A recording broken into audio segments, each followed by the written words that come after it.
courage to stand up and do what you have done in endorsing Bernie Sanders, because I know you did it because it's the right thing for all of us. Yes. Amen? Amen. Now, I could bore you with a lot of data and figures and facts, but I'm not going to do that. At least not yet. Okay? That's a threat I'll hold over your head for later. But right now, I'm going to introduce Ben Jealous and ask him to come and share a few words with us about Bernie Sanders and where we as a community need to be going in regard to his campaign. Is that all right? Fine. Yes. Join with me and give a warm, hearty welcome to Ben Jealous.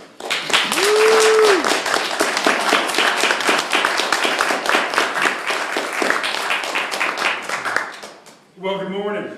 Good morning. Good morning. You know, it is good to be here.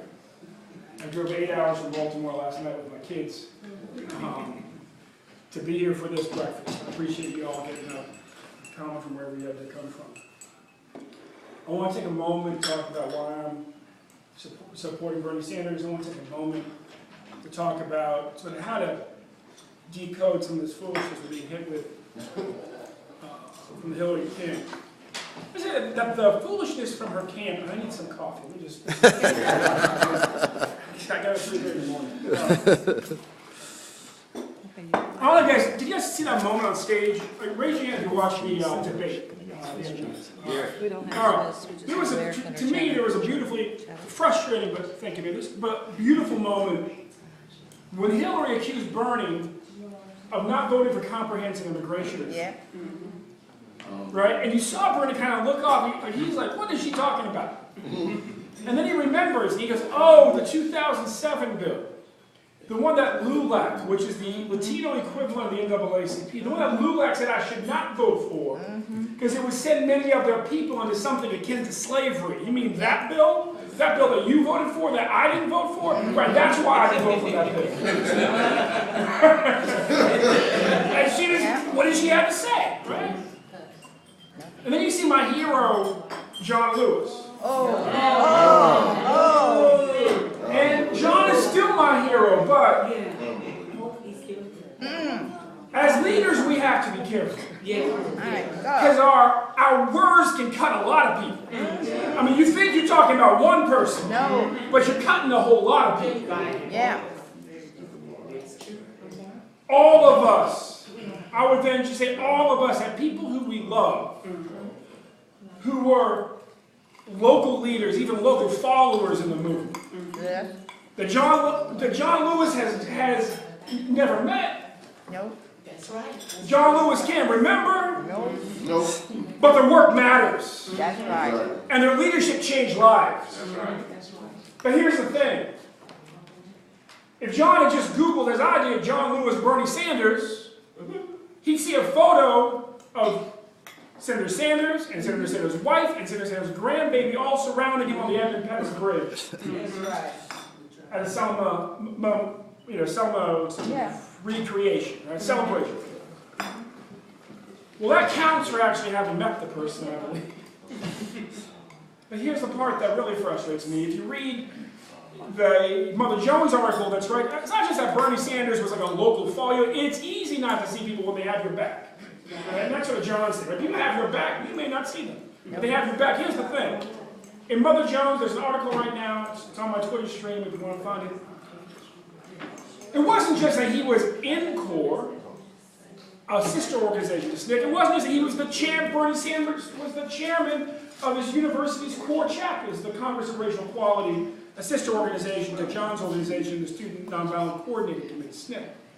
No, Bernie Sanders was the chairman of the University of Chicago CORE chapter who led it to merge with the SNCC chapter. In other words, national chairman John apparently didn't know local chairman Bernie in Chicago. That's not right. It's not right. And we shouldn't allow anybody to get away with parroting what say. And then when you're a CBC member who's a congressman, I've heard a few of them say this. I've never seen him. How are you doing your job? If you're a member of the U.S. Congress where there's 435 congressmen and you've never seen one of 100 senators, really? In your own party? you go to meetings? Do you do your job? How do you do your job if you don't know the senators in your own party?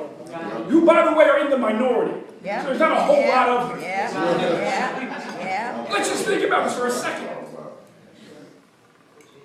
I had to get that off my chest.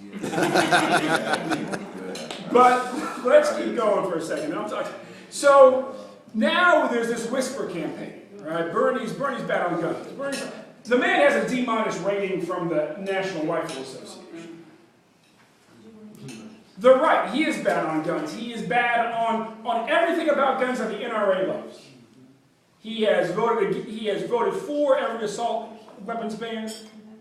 He has been strong in a whole bunch. That's why you have a D- rating with the NRA. But let's be clear. There was one time when he voted against the Brady bill because he was concerned about small gun shop owners having ability. If you buy something from some old guy who owns it and you go kill somebody else and he's getting sued for you killing somebody. Now, I probably would have voted for the for the Brady bill. People, intelligent folks can disagree, but he's from a rural state. And we, frankly, at the CBC, have a lot of folks from rural states whose records on guns aren't perfect. Good friend is Black Congressman from Mississippi, Betty Thompson. He got thumbs up from guns and ammo. Why from a small rural state? And the reality is, people are hunters. There are other issues. Then you go to Hillary Clinton. Hillary Clinton in 2000 is way over here on the left. She wants a national gun registry. I think it's a good thing. She's way over here. She's standing with me. 2008, she's running against Barack Obama. She's way over here. Talking about we need to take a states' rights approach. She's from New York. New York has some of the toughest gun laws in the country. New York is on I-95. 6 hours up the road is Maine, has some of the most lax in the country. When you take a states' rights approach, it's not just that you turn the laws into Swiss cheese, you turn your state into Swiss cheese because it's the current situation that we're dealing with in many ways. In as much as the gangs from New York City drive drugs to Maine, they trade them for guns and they drive them back and they kill each other. And that's the approach that she was recommending canonizing, really, if you will, eviscerating federal regulation in many ways by replacing it with the states' rights approach. Now, why was that? Well, it wasn't necessarily because that's what she believes, because guess what? This year she's all the way back over here alone. So you said, okay, well, if you're running for office in 2008, you go from the far left, if you will, to pretty darn far down the right, further right than Bernie has ever gone. And then you're running again in 2016 against Bernie, you go all the way back to the left. Because you don't care enough about the issue to risk losing an election on the issue. Bernie Sanders lost his race for governor because he stood up against guns. That's why we can trust Bernie. That's right. He may believe what he believes, and in some corner of the bill he may have an issue that most of us don't have. But he'll explain it, and he'll take the risk, and yet what that allows you to understand is that when you agree, and he'll be willing to take the risk too. So much so that he was willing to lose an election over gun control, fighting for our side, fighting against assault weapons. And that's important because when you see the kind of rope-a-dope that Hillary was doing on stage the other day, oh, well, you voted against comprehensive immigration reform, it seemed like it float out there. And now you see what they're doing about guns. Oh, she's tough on guns. Really? This year? Where was she last time she was running for president? Oh, she was over there? Where was she when she was running for Senate? Oh, she was over there?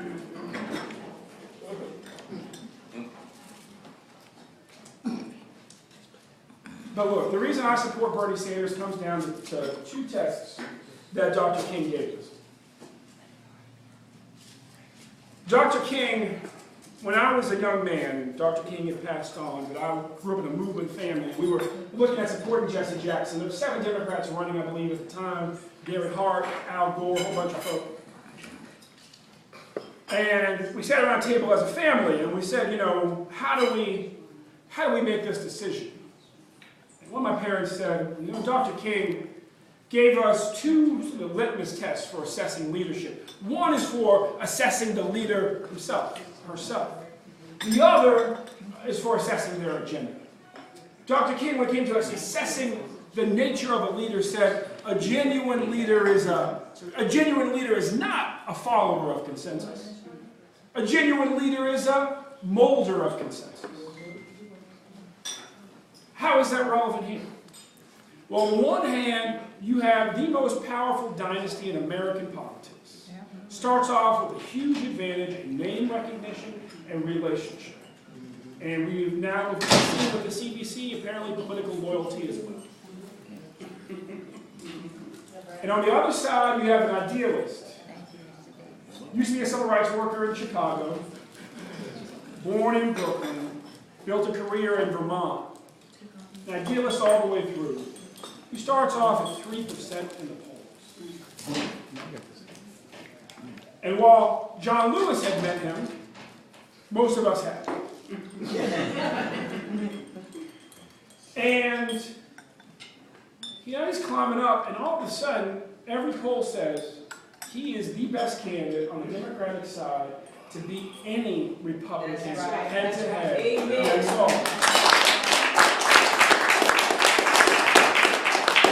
And he did this being against the death penalty, being against the for-profit prison industry, refusing to take money from any lobbyists, and with an average donation size of $27, exactly 1% of the $2,700 max out that's fueling much of Hillary's campaign. That's what it looks like to be a molder of consensus running for president. Hillary, on the other hand, has been following this way and following that way, and her support is steadily eroded in every state. Only question is, how fast can it erode how far? That's right. So Bernie is a molder of consensus. The next thing is,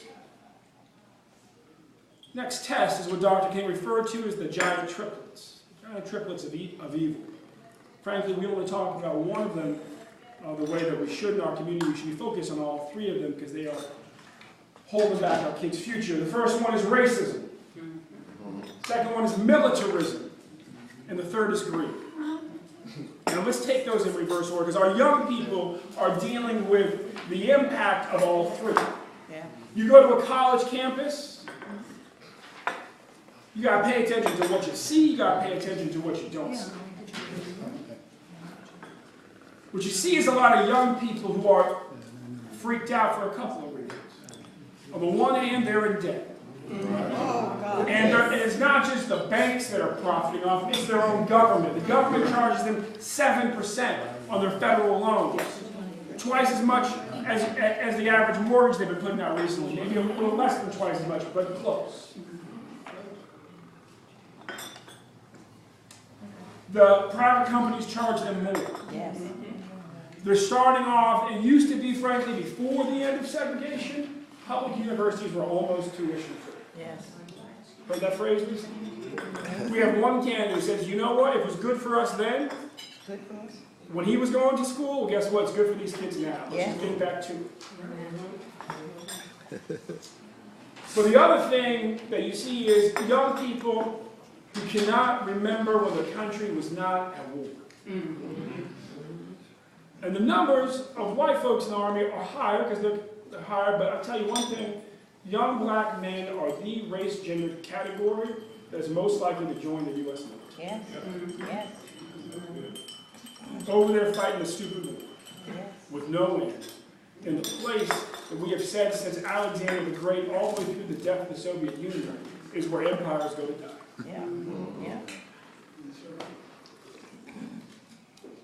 On the issue of greed, I would say to you, there is no candidate that the greediest bankers on Wall Street fear more becoming president of the United States than Bernie Sanders.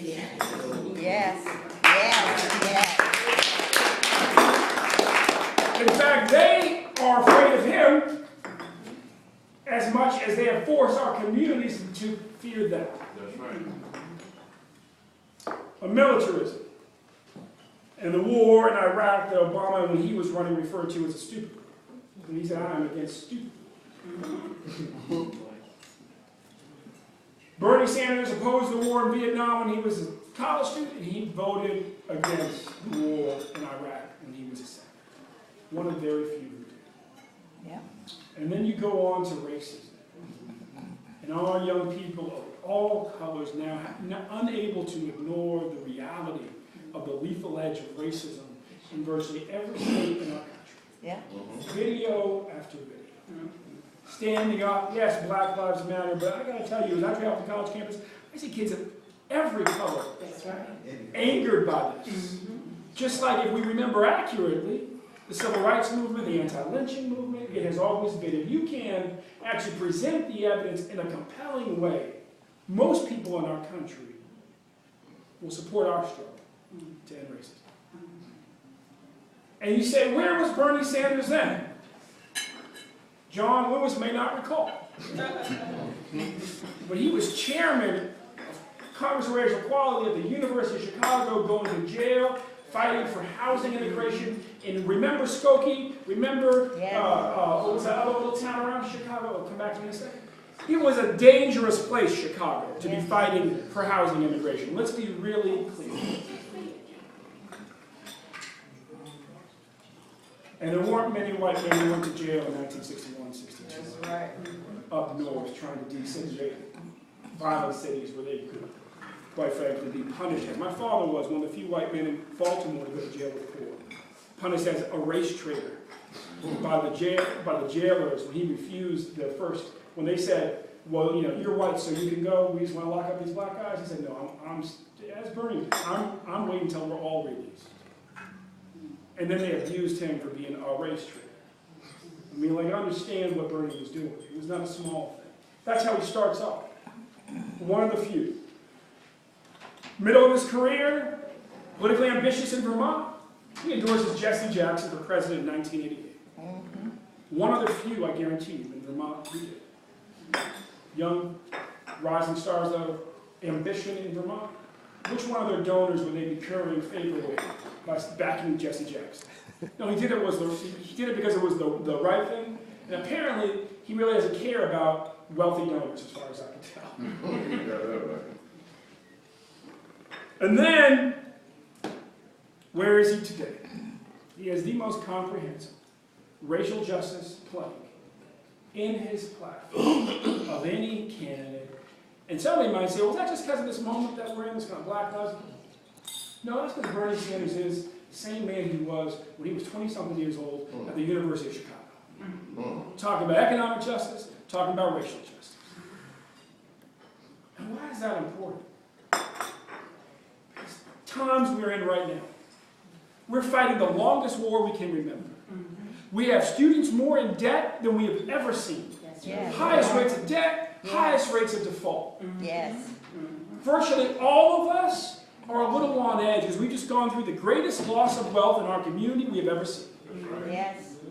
And the Clintons want us to remember the 10 years when, if you will, on either side of their presidency, from 1990 to 2000, where most of that time it seemed that things were going up for us. But you know what? As my friend Van Jones said, if they're going to take responsibility for the prosperity of the 1990s, then they also have to take responsibility for the mass incarceration of the 1990s. And I would say they would also have to take responsibility for eviscerating Glass-Steagall Yes. and releasing the banks. Yes. Which, guess what? Here was the recession of 2008. Yes. This is about judgment. This is about conviction. It is about courage. Yes. And it is about having the strength to live as a free person, to lead free people. And not be beholden to who can put $1 million into your package.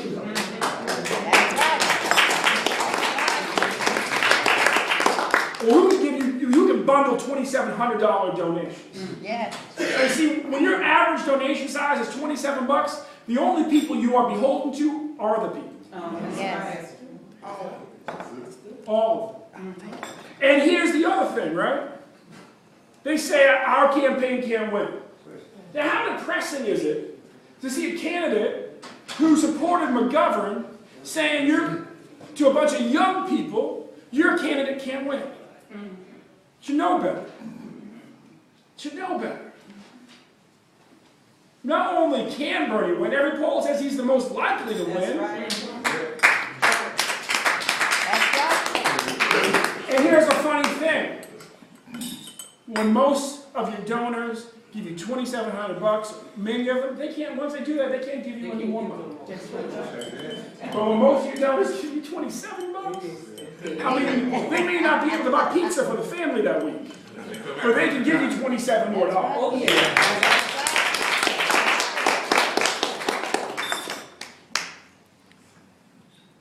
We have 2 weeks. Voting day, 2 weeks from now. My understanding is that absentee balloting has already started. Yes, yes. Let's not sit in too many rooms like this because those next 2 weeks. No. Let us get out there and knock on every door, Yes. make every phone call, Yes. shake every hand at church like you are the pastor herself. Yes. As Representative Neal said, when people open their eyes, when they listen, when they think about what may be really good for them, they know it's going to be. But the brands we're fighting, I would say, are like KFC and Coke. Yeah.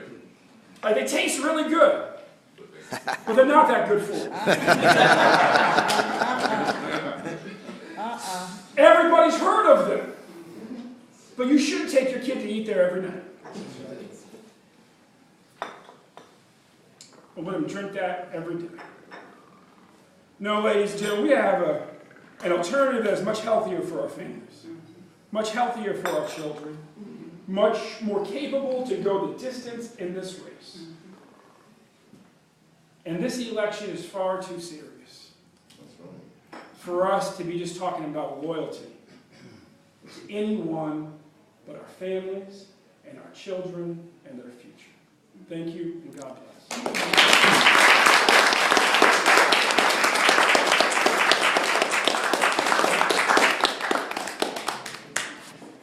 I want to thank Mr. Jealous for that inspiration. And definitely we need it because, like I said, with the election that's coming up on the 27th, it's important that we make sure that everybody get out and vote. Also, I want to remind everybody that you can vote now. Yeah. It's possible to go down to Hardin Street and vote absentee. You got to have several reasons for it. I think on the list they got like 67 of them. So you know, pick one of those reasons. If you're 65 or older, that's one of them. If you plan to be out of town on the 27th, that's one of them. If you schedule to work on that day, that's one of them. So like I say, it's a long list. So you know, I voted last week. I posted it on Facebook. Make sure I let everybody know that I voted for Bernie Sanders already. So please, I got some relatives that you know, older persons. They asked me to make sure they get to the poll. I'm gonna take them. I'm gonna pick them up hopefully Monday. Take them down there and get them voted. And you know, you got some that may want to do a paper ballot. Paper ballot is getting kind of short because you know you got to send a notice in asking for the paper ballot. They got to send it back to you. They got to get it filled out. Then they got to send it back in, and I think it all has to be done by the 25th of this month. So if you're going to do a paper ballot absentee, we need to take care of that right away, dealing with the mail. But please, please, please, make sure, now you can't control what a person want to do at the ballot, but you know, make sure they do something. You know, it's a waste of time not to vote in a crucial time in our society right now like it is. So let's please vote. I got two more guests here with me. I'm going to let Dr. Reed, Adolph Reed, first thing I read about Adolph, they say one of the smartest guys in America. got my attention real fast. Author of books, political scientist, Adolph is going to come up and then he's going to introduce Heather to say a word to you. Come on, Adolph.